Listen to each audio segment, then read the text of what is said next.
Docteur Dominique Dufour, bonjour. Bonjour, M. Paquin. On va parler de quoi cette semaine, Docteur Dufour? On va parler de ce qui touche 8 Canadiens, 8 adultes sur 10. On va parler de lombalgie, de maux de dos. Lombalgie? Oui. Alors, ça a avec la colonne, ça? Oui, le problème dans la région du bas du dos, spécifiquement. OK. Je pensais qu'on avait juste une colonne vertébrale. La colonne lombaire? On parle de colonne lombaire. C'est ça, lombalgie, lombaire. En été, il y a 4 grandes parties au niveau de la colonne vertébrale. Alors, si vous me permettez, je vais vous donner un petit cours d'anatomie. Bien, j'aimerais ça. Alors, on a la colonne ici cervicale, en haut. On a la colonne dorsale, qui est plus qui forme la cage thoracique. Il y a les côtes qui partent de ces vertèbres-là. Et ensuite, on parle de la colonne lombaire, donc le bas du dos comme tel. Donc, en 3 parties, finalement. Oui, bien, on pourrait rajouter à ça les os, le sacrum, qui se trouve articulé avec les os du bassin.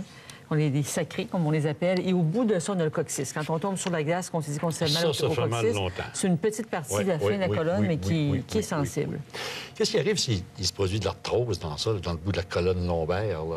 Mais en réalité, il y a 5 vertèbres qui forment la colonne lombaire. C'est certain que lorsque les vertèbres sont déplacées, ce qu'on va appeler une subluxation, ces nerfs-là vont vers la prostate, les organes génitaux chez les femmes, ils vont vers les intestins, la vessie, les reins, tout l'appareil neurologique de cette région-là.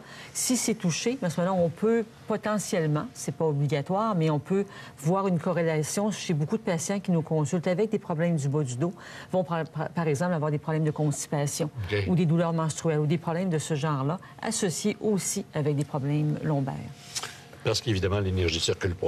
C'est ça. Alors, quand on parle de subluxation, si on se rappelle, les vertèbres sont déplacées, vont irriter le nerf qui part entre ces articulations-là et évidemment créer les problématiques dont je viens de parler. Et comment vous allez faire pour les détecter, ces fameuses subluxations-là, dans la région lombaire, par exemple? C'est lors des examens initiaux. Alors, on va d'abord faire les examens physiques pour déjà voir du côté comment la personne se tient, les différents tests orthopédiques, voir les limitations de mouvement. Il y a des examens radiologiques qui sont faits et aussi des examens informatisés neurologiques qui permettent vraiment d'aller voir façon de parler, mais de voir par les graphiques l'irritation ou la bonne circulation de l'énergie nerveuse. Ce qui tendrait à prouver, Dr Dufour, puis corrigez-moi si je me trompe, que les problèmes peuvent même survenir avant qu'il y ait de la douleur?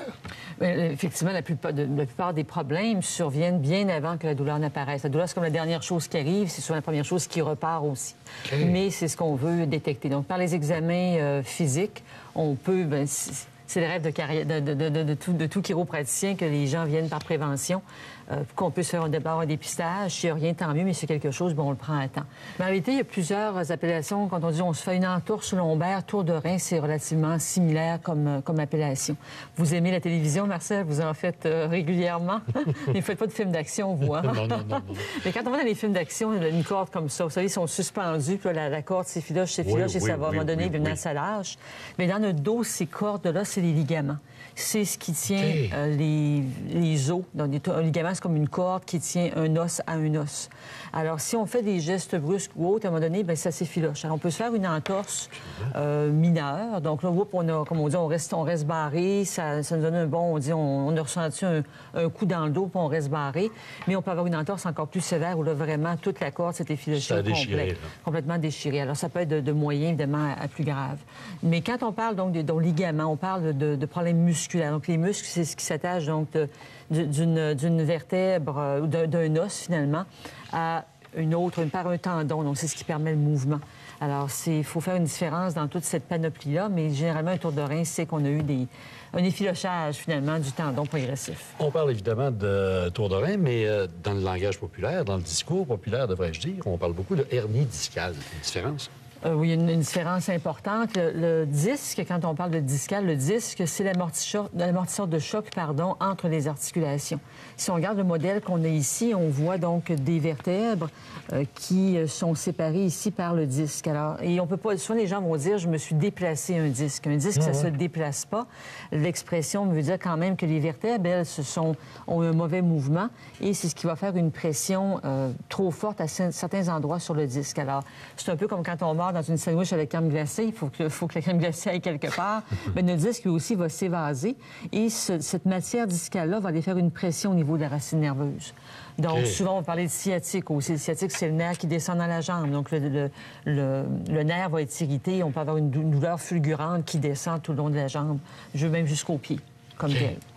Hey, mais comment on arrive à se donner ces mots-là? On se lève un matin, on dit, tiens, on va me donner un tour de rein, j'ai rien fait aujourd'hui. Ça peut être une bonne idée. J'ai une meilleure suggestion. Par exemple, si vous manquez d'idées pour savoir quoi faire, mais en réalité, c'est tous les gestes. D'ailleurs, une hernie discale, bien souvent, c'est un cumulatif. Une mauvaise chute plus jeune, les sacs à dos, on est mal assis. C'est toutes des choses qui vont vraiment créer une pression anormale au niveau du disque et au niveau de la vertèbre, un déplacement. Mais tout est dans la posture, les bons gestes.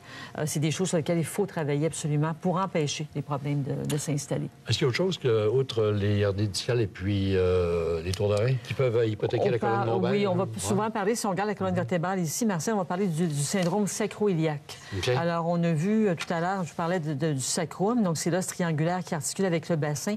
Alors, c'est cette articulation-là ici de chaque côté, ou un côté à la fois, qui va rester encore là bloqué ou mal articulé.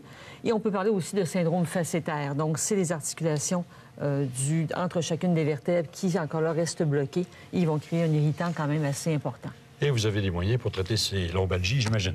Oui, on a un appareil, entre autres, à la clinique qui s'appelle le poids ajusteur qui va, avec une percussion, aider les vertèbres ou les articulations à reprendre une meilleure position. Malgré tous ces bons traitements, Dr Dufour, il est préférable d'éviter de se faire mal. Hein? Mais comment est-ce qu'on peut éviter ça? Mais la prévention a bien meilleur goût. Alors, il faut comme réapprendre à faire ces gestes. Il faut...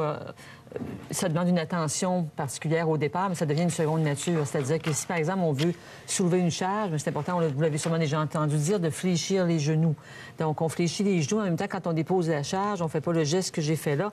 On prend le temps de tout pivoter le corps pour travailler en ligne avec le dos. Donc, de refaire l'activité physique, les exercices qu'on démontre à chacune des émissions, de les appliquer régulièrement, de faire les étirements. Donc, toujours encore là, de mettre les étirements à la fin du programme d'exercice pour laisser vraiment d'aller chercher une meilleure élasticité, ce qui fait que si on a un geste brusque à faire, bien, nos élastiques, nos muscles peuvent déjà prendre la première barrière de protection. Ils sont réchauffés. Et c'est pas l'articulation et le ligament qui va prendre le stress. Mais il y a des exercices physiques qui sont plus à risque, par exemple. Hein? Oui, c'est certain que si on prend même le golf, ça a l'air de rien, frapper la petite balle, mais chaque geste, chaque mouvement de rotation, on envoie 8 fois le poids du corps sur la région lombaire. Donc, c'est extrêmement important. Et vous seriez surpris de savoir le nombre de personnes qui vont prendre des anti-inflammatoires avant d'aller jouer au golf pour pouvoir faire leur partie. En réalité, ils s'en vont dans la gueule du loup. Ils ne comprennent plus, ou le corps ne sait plus les points de repère pour dire, oh, on arrête de faire tel mouvement. Alors, on joue déjà sur une blessure. Okay. Alors, c'est de faire des bons étirements quand on vient du golf. Alors, même si on a marché toute la journée, qu'on a fait passablement d'exercices, de refaire nos étirements toujours après. Le pelletage, de réapprendre aussi à ne pas propulser la neige trop haut au-dessus de sa tête, donc de petits gestes. Je dirais qu'il n'y a pas de méthode idéale pour pelleter, c'est mieux de le donner à quelqu'un d'autre à faire, mais si on n'a pas le choix, évidemment, alors on fléchit les genoux et on évite les gros mouvements de rotation. Et surtout, j'ai toujours, la neige d'hiver, c'est une chose, mais la neige de printemps, combien de fois je dis à mes patients, vous ne touchez pas à la pelle rendue au printemps, laissez le soleil faire le travail, il y aura pas mal dans le dos.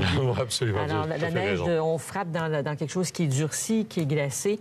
On a beaucoup plus en clinique, mon expérience clinique, de voir beaucoup plus d'entorses lombaires au printemps qu'on en voit avec la neige d'hiver. À cause, effectivement, de ces exercices-là. Tout à fait. Docteur Dufour, finalement, le bas du dos est pas mal malmené. Hein? Je pense que c'est difficile de s'en passer. Effectivement, c'est malmené par on voyait les activités physiques.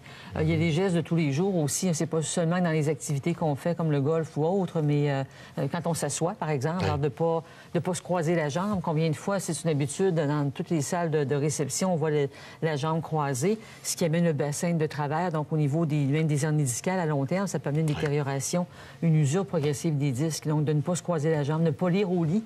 Souvent, dans les conférences, je le mentionne, les gens sont toujours déçus. Ils me disent, bon, c'est comme ça que je m'endors, mais de lire au lit, tensionné, on se pousse dans le fond du lit, mais c'est pas long qu'on va glisser. Alors, on se retrouve assis communément appelé sur les reins, le fameux tour de rein. Donc, on se trouve assis sur les reins. Donc, de bien s'asseoir, bien appuyer, idéalement avec un fauteuil qui a des appuis-bras pour soutenir quand même la charge du haut du corps, ce qui fait que ça va encore moins écraser le bas du dos. Je disais pas se croiser les jambes, de ne pas mettre les deux jambes non plus complètement sur des tabourets ou un pouf, d'avoir un pied appuyé au sol, une jambe qui est allongée, ce qui fait encore là qu'on a un pied qui nous retient, qu'on ne va pas encore le glisser sur le fauteuil. Donc, ceux qui nous écoutent actuellement, de bien se redresser sur leur fauteuil. On vient de les voir faire. Là. Oui, exactement, on les imagine. Le matelas, aussi d'avoir un matelas qui est bien ferme. Dormir sur le dos, dormir sur le côté, ne pas trop amener la jambe comme en chien de fusil. Alors, il y a beaucoup de gestes à faire attention.